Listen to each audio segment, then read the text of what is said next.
all you rock stars from Washington, D.C. This is the Rock and Money Podcast, episode 166. 166. Time to talk about saving, investing, and protecting all those hard-earned monies. We're here to coach you on that path to retirement and financial independence, Amanda. Hey, I'm Craig, your certified master financial coach, along with Amanda. She is a corporate in-house lawyer and real estate referral agent, and we're grateful you've joined us. Check us out on Facebook.com/rockonmoney or the website at rockonthemoney.com. I was thinking about you last night. I normally don't watch TV, okay? Mm-hmm. But I was chilling a little bit. You know, I worked really hard, and I was like, I'm just going to sit down and watch a little bit of TV. I turn on, I'm watching Don't Judge Me. For some reason, Friends was on TBS. Okay. Oh, you see, why are you all laughing at me already? But on TBS, they kept advertising this TV show called The Flight Attendant. Okay. Have you watched this? No. So it was like every commercial. I'm like, okay, I want to go watch the first episode of this thing because I used to be one. I used to work for an airline. I was like, all right, let me go watch this because I like the girl that stars in it. She's a great actress. Let me go watch this thing. Let me watch one episode. 4 episodes later. Yeah. You're hooked. It's actually pretty damn good. But they have a lawyer in this thing. Okay. And just the way she's acting and stuff like that. I'm not saying it reminded you, but I'm thinking, what would Amanda do in these situations? It was crazy because the client, the flight attendant, is not doing what the lawyer's telling her to do. Oh yeah, never. Oh, but this girl's great because she's drunk all the time. And the whole show, I'm totally hooked on this stupid thing. I should have never watched the first episode. It's actually pretty decent. It's so fast paced with multiple storylines. It doesn't slow down, which is what I like. I don't want to sit there and hear engaging conversation. This has nothing to do with money whatsoever.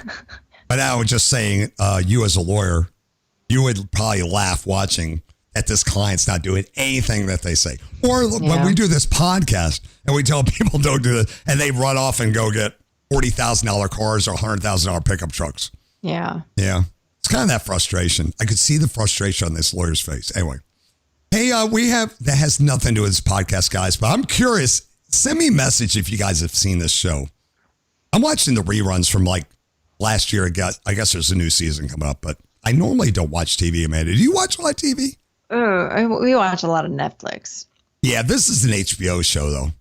Hey, we got 4 questions again. Yeah, the usual. And before we get into question 1, like on the last episode, 165, I told everybody we're not going to validate you going debt. We're not going to say, yeah, you should go get that car loan. Yeah, you should get a home ec with it. We're not going to do that. Just like that, our next rule is we always refer back to the baby steps. The baby steps are there, and we're going to do this. We're going to do the same order no matter what. There is no special circumstance, right, Amanda? I mean, there's a circumstance in how you adapt it. You got to be out of debt before you do the other steps. I mean, there's a reason why it's in that order in general, Amanda. Yeah. But when we answer the questions, Amanda, I think that's why you cringed. When we answer the questions, we adapt the baby steps to your situation. Wait, that's why I'm what? But the orders can be the same. What? What did you say? I don't know what I said. Hey, remember what I said in Lessa? Hey, I'm old. I don't know what I said. Okay. Question number 1. Good. Yeah, question about baby step number 3. So, Craig, what's baby step 3? A fully funded emergency fund. I had to drink some coffee right when you asked me that question. Oh, yeah, sure. Sorry, yeah. Yeah, I couldn't remember what baby step. No. Fully funded emergency fund of your 3 to 6 months of your expenses, not income. Yeah. Expenses. So you know your expenses only by budgeting and doing the research. And that money goes into a bank account. All right, so here's the question about baby step 3. If you own an asset such as gold, RV, motorcycle, etc., and even if you had a fire sale, you could still make $10,000 to $20,000. Can you count that toward baby step 3, or does it all have to be cash? See, I started answering the question before you asked the question. My bad. Okay, go for it. Yeah, no, because you're assuming. Yeah, the answer is no. What you're assuming is that you'll sell that and you'll get 10 to 20,000. The point of the cash being in an emergency fund is I can get to it quickly. You can't just sell an RV today or well, you could, but it's going to be a lot less than what you probably could get. Well, I think that's what they mean by fire sale. Fire. Yeah, I guess. But you're going to get No. Like they're anticipating rock bottom pricing. Yeah. This is somebody coming up with a strategy instead of doing what you're supposed to do. Well, and they're justifying spending their emergency fund on toys, basically. Ooh, that's a good one. An RV, a motorcycle, a gold chain. Well, if they're in Florida, that's normal. Gold chains, right? Yeah. Yeah, that's a good one, Amanda. Yeah. Wow. If you have because their justification is, well, it's my emergency funds, but if, a real emergency comes up, I guess I'd sell my motorcycle. Would they really do that? Probably not. What they probably should do is sell this stuff and fund their emergency fund. Oh. Well, that's debatable. Could be a cool motorcycle. But no, the answer is cash. And we don't put that in the stock market or investments. It goes into a bank account. And It sucks. And I know people all want to put it somewhere, but it cannot be in the markets where it's vulnerable to whatever may happen tomorrow because nobody knows what's going to happen. Nobody. There's not a single person on this planet, unless you're Elon Musk and you're playing with the markets and you can make it do whatever you want. We are not that person. We cannot manipulate markets like big people. I'm not saying he's manipulating the market, Amanda, with Twitter.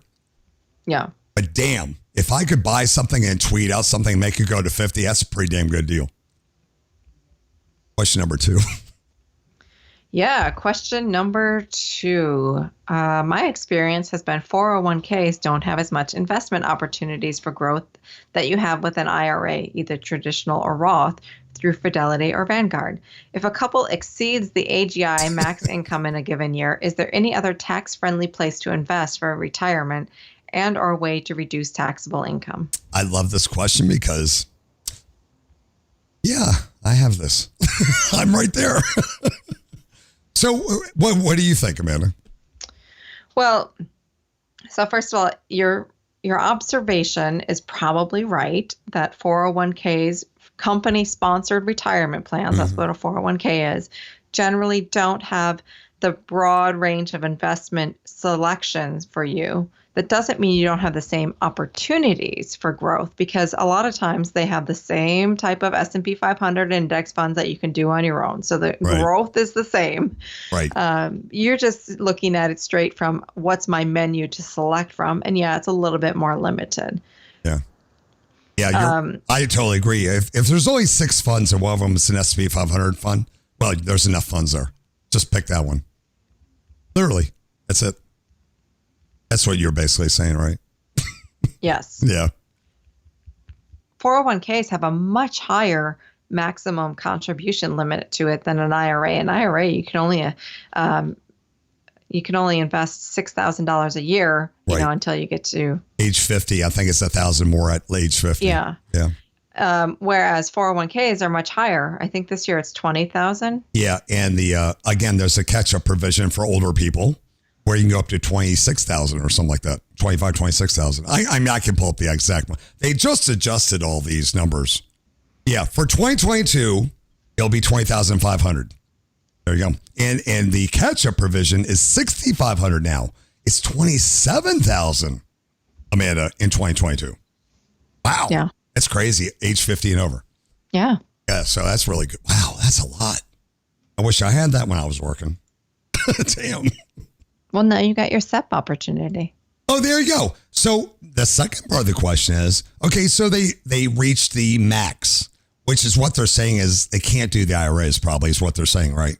Mm-hmm. Yeah, so. Well, you can still do a traditional. There's no income limits on a traditional IRA.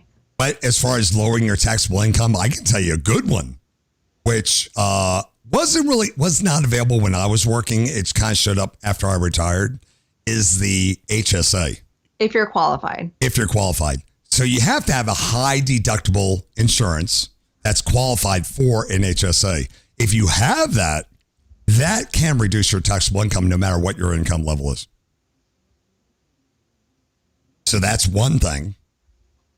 But again, like you always said, you probably want to talk to a tax professional. Always talk to a tax professional. They're going to have all sorts of strategies to give you to manage your taxable income. I was talking to a tax professional that happened to be watching my gaming yes, tax professionals watch video games. They're busy right now, this time of year, even after tax day.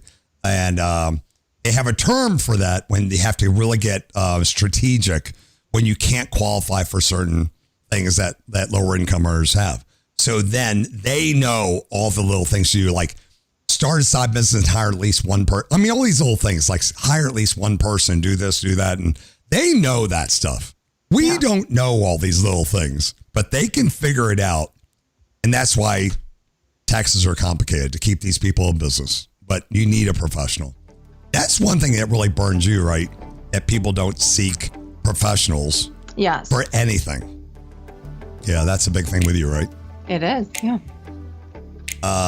Anything else on that? No, I think it's time for a break. Well, listen to Rocking the Money.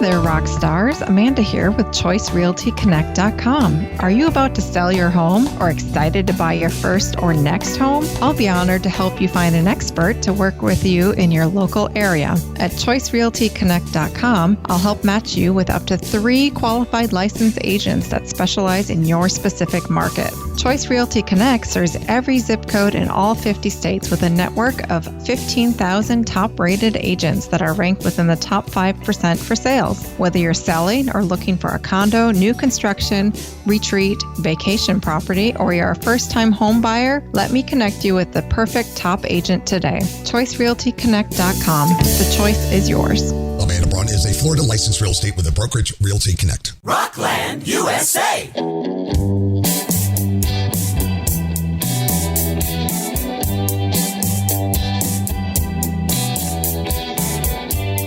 Welcome back to Rocking the Money. I'm Craig and Amanda, the amazing Amanda. I have a question for you. Okay. Do you know why your parents named you Amanda? I have a theory. I think there was a Boston song that I knew it. Yeah. I was mowing my grass the other day, and for some reason that Boston song came up, and I'm like, when is this song released? I'm like, oh my God, I bet she was named after that song. I bet a bunch of girls were named that year because it was like a #1 hit.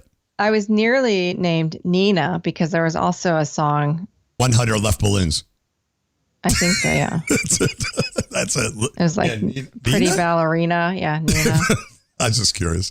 Hey, we have 2 more questions. Hey, before we get into that, I wanted to mention an article that you had shared with me a couple of weeks ago that I've been meaning to bring up and we just haven't gotten around to it. But, and there's this article that says that 1 in 5 workers run out of money before payday. Oh my God. Isn't that scary? Yeah. And that was before inflation hit. That was before inflation. So 20% of people are running out of money before payday. I worked with people like that.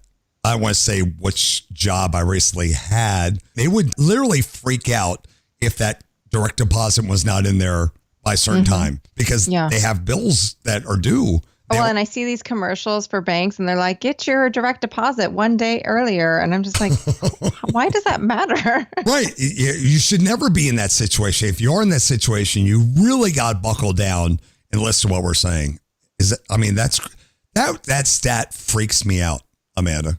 Yeah. The other thing I saw is on Good Morning America is they were mentioning that a large percentage of Americans are putting necessities on their credit cards like food. And, oh, no. Yeah, because of, the challenges right now. But what's going to happen when you do that? The challenges in the market, but also the challenges they have in actually budgeting. So when that happens, that's going down a bad road. It is because they said the average credit card balance right now is around $5,500. And if you only made minimum payments on that and not, and didn't even charge anything more to the card, it would still take you 16 years to pay off. Good Lord. Yeah. It's only going to get worse. A couple of take-home messages there. The minimum payments are intended to make the credit card company money. They're not intended to help you pay off your balance. Because they're trying to keep your balance as high as possible, so they make a lot of money off of the interest. The interest rates on credit cards are astronomical when compared to any other type of financing. You know, we're talking sometimes 20 or more % interest on that, which is really going to add up quickly. And then third, you know, putting necessities on credit cards. Now, I understand there are situations when that's like the last resort. If you've lost your job, you didn't have an emergency fund, like we've been talking about for years, people have to survive. So I get that, but it should be an absolute last resort. And then, obviously you have the consequences of trying to dig out of that hole once you do get employed again. I don't mean to pile on. Mm-hmm. Yeah, you do. I do that a lot and I shouldn't do that. But I would just want to ask you, how many people do you think that are doing that where they're racking up their credit cards with groceries and necessities? However, they still have a subscription to Disney or Netflix. Yeah. I just want people to think about that. It's time to cut. If you're to that point, you cut out every flipping thing you have. You do not need all this other stuff. And you ever get into budgeting? You look at your credit card one month and actually look at it, which a lot of people don't. They just pay it. You look at all those little charges. That crap adds up. That $5 here, that $6 here.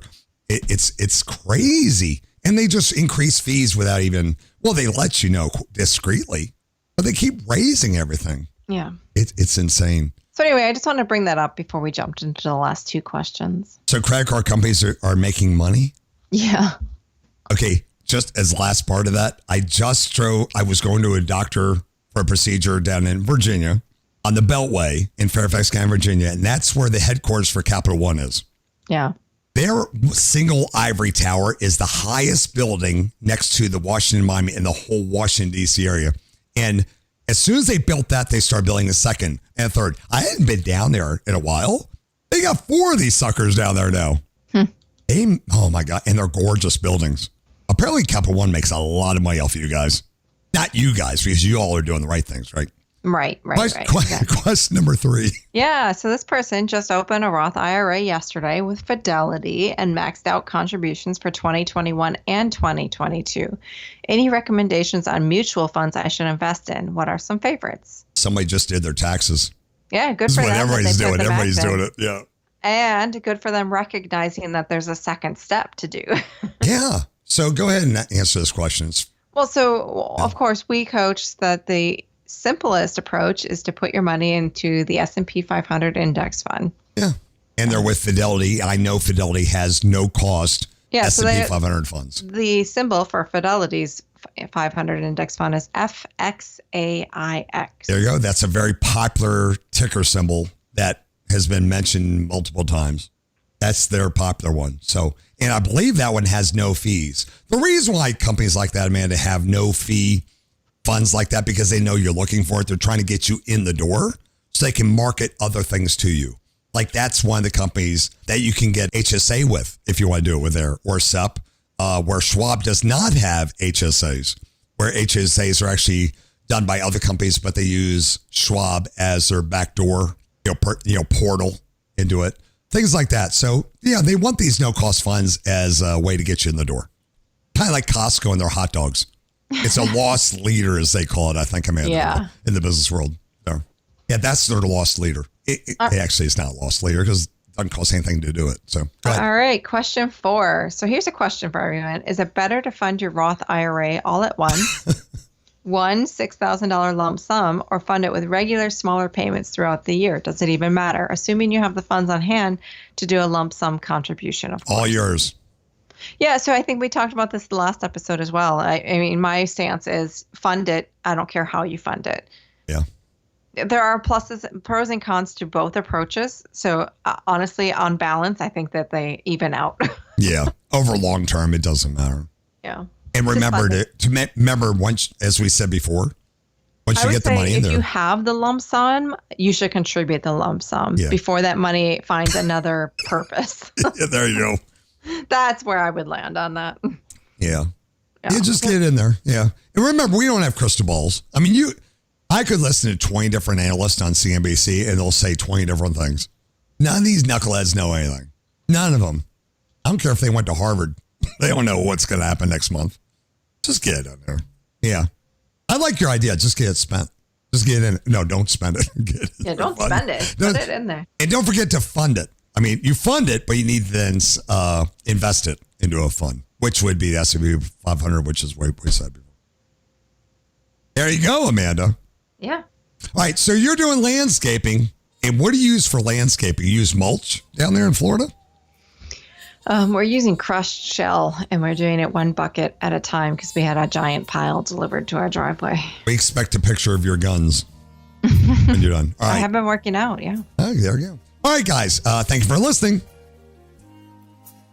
You can find Amanda on Instagram and Twitter at Agile Amanda. And you can find me on all of your favorite social media platforms at Rockland USA.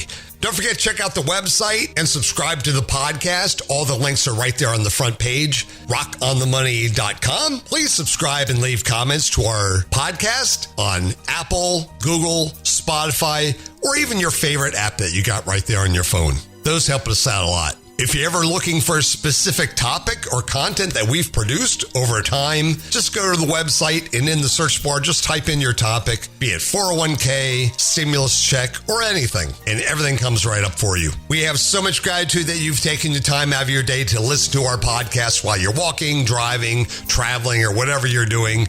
Please send us an email. Let us know how you're doing out there. Podcast at rocklandusa.com. So long, everybody. Thank you very much again. We'll see you again next time.